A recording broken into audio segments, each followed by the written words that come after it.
that he has taken to show the radiation machine about what all is going on. The doctor, played by Vincent Vega. The cops show up at the gas station. Before he can get the words out, the cops like scare him off and hit a fucking gas pump, and then just like drive off before even checking to make sure that the lady and her mongoloid daughter are not Down going syndrome. to blow up. Mongoloid. Mongoloid's Bob in the next film. Bob Boyle. Oh, Bob! So the zombies, they sneak up on this receptionist at the hospital who's on the phone with, I don't know, someone babbling on about some guy and blah blah blah, and they like rip her tits off and rip her guts out. And that's a good scene. Tit rip, gut munch is what I wrote. Up until then, it's mainly strangulation by zombie. Yeah, besides that one mutilation scene. Yeah, some post-murder feasting. So the zombies, like that doctor, he's I think him and Edna meet in a stairwell or something, and they start, making their way through the hospital trying to survive, and the zombies kill the doctor with his own axe. And oh no, it's Katie, not Edna. Yeah, it's Katie. Oh, yeah. Katie she comes into Edna's room, and like you pretty much know right off the bat that she's a zombie at that point. Mm-hmm. And she starts stabbing it to Edna, which is pretty cool. And that's when George shows up? Yeah, George shows up, and he burns and kills and burns everybody, burns all the zombies. He's too late to save poor Edna, which is pretty awesome. It's I don't know, it's kind of a jarring scene. He throws her into the fire. You can tell that he's pretty conflicted about having to do it. He's grown fond of Edna through their little adventure and everything, and the practical effects in the zombie burnings is obvious. A flame in front and a flame behind. Right, yeah. But it might be like a 30s camera trick, but it's still better than the burn scene in The Burning, where it's a dude in a giant fucking... It looks like he's wearing like a beekeeper outfit or something. I wish we could do that in our next slasher, but I've seen it's been done to death on other podcasts. So yeah, everybody talks about The Burning. Give The Burning 8.5. Yep, I give The Burning about 9. Yep, 9 to me. And this is the final scene. You could probably, I kind of guessed, since the detective, like every time he showed up, still thought that George was the antagonist. It was going to go either way. It was either going to go that the cop was going to find out that he wasn't and there was zombies, or he was still going to think he did it. And this is the spoiler, I guess. Yeah, it's the movie kind of, every time that there's like a fresh murder scene or zombie carnage scene, the guy gets increasingly more like, I just wish I could fucking kill him. I just, so naturally he just shoots poor George dead. Right after seeing him throw Edna in the fire. Yeah, and it's kind of like, it's a little homage to Night of the Living Dead. But he kind of didn't even see Edna die, because she was in the room and they were coming down the hall. Yeah, he just saw the guy and he shot him. He just wanted to end it. And that's, I feel like it's kind of sort of a little homage to Night of the Living Dead to have the hero killed at the very end after saving the day. Right. Yeah, they think it's all wrapped up and done, and the sergeant, he asks for a ride back to the fucking Owl Hotel place so that he can sleep it off before he goes back to wherever the Christ he's from. They pass the radiation machine, which is up and running again, and he walks into his hotel, and good old George is waiting. Which goes to show you that zombies don't need GPS to find who they want to kill. How the fuck did he make it there first, and how did he know where he was going? That's the same thing. How did he know where to go? I got from this that the zombies had retained some memory of their past lives from the way that, like, the Guthrie You're being guy very behaved. kind. I think it was just thrown in because the director he knew that the audience wanted that detective dead. Yeah, it's it's kind of just pandering and a gimme, but it's a fun pandering gimme, I guess. I'd imagine there was a different ending possibly shot, and then he just went with that one. I like this one a bad. So score time, since we're on a time constraint. I really enjoy, like, basically everything about the film, from the acting, the casting, the score, the effects, the camera work, the lighting, everything about it's pretty great. It's really pretty violent and over the top in its gore for as early of an entry in the zombie subgenre as it is. I give this one an 8.75. Nice. I like the locations. I don't know if anyone else does this, but I get really fucking into wanting to see what the locations look like.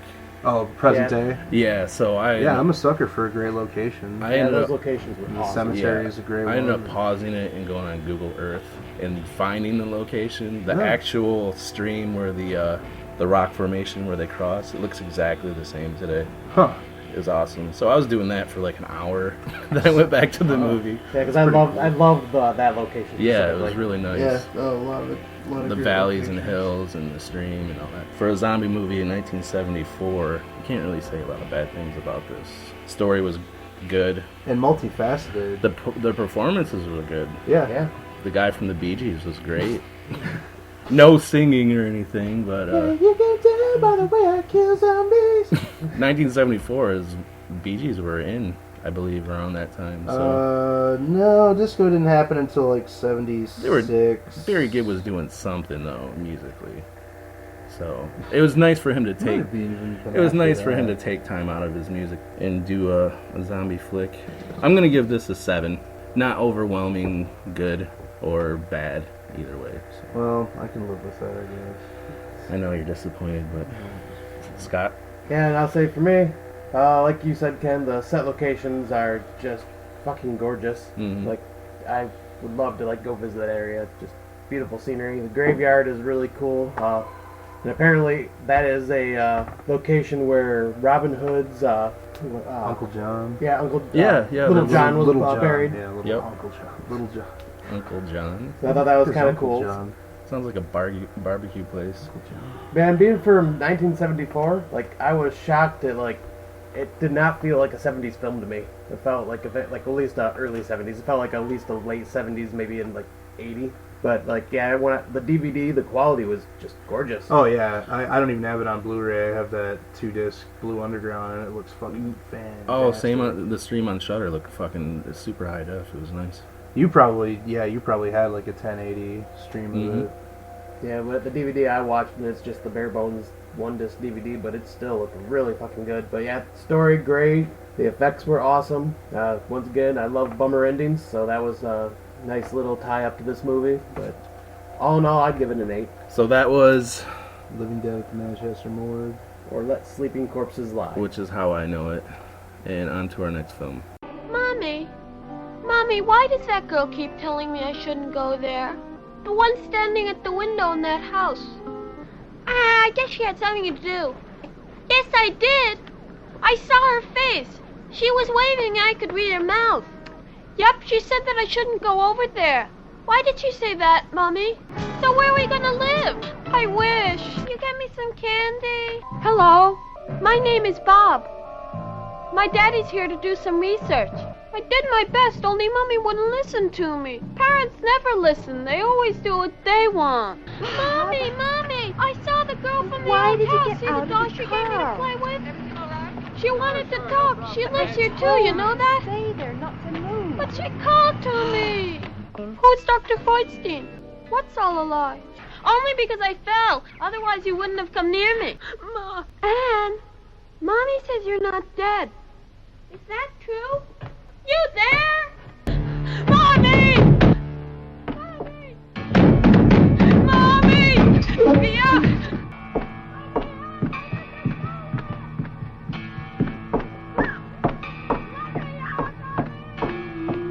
Help!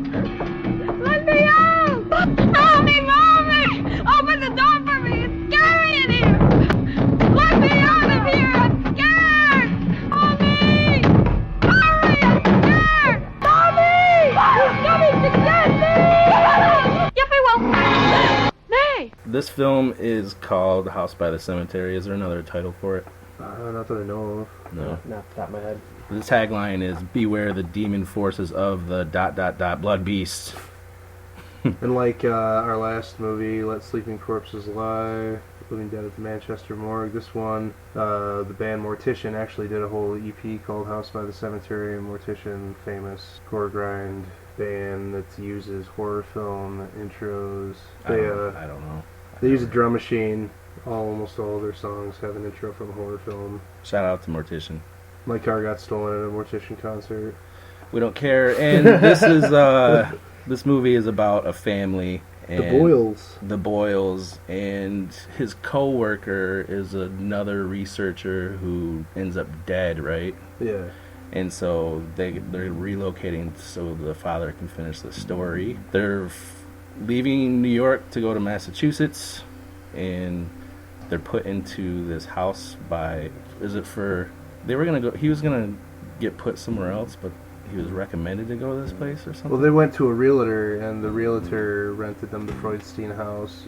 I just, I gathered that it's just a problem house that they try to fill as often as possible. Well, she actually said something about that. Yeah. Or they don't want to call it the Freudstein house. They call it the Oak Mansion. Yeah. So they arrive, well, even before they leave there, it starts off with... The opening scene. The opening scene with a girl and this guy named Steve break into the Freudstein house to fuck. I think they break in, I guess. Yeah, it's kind of like the beginning of Psycho 2. And that's the very first death scene in the first 4 minutes.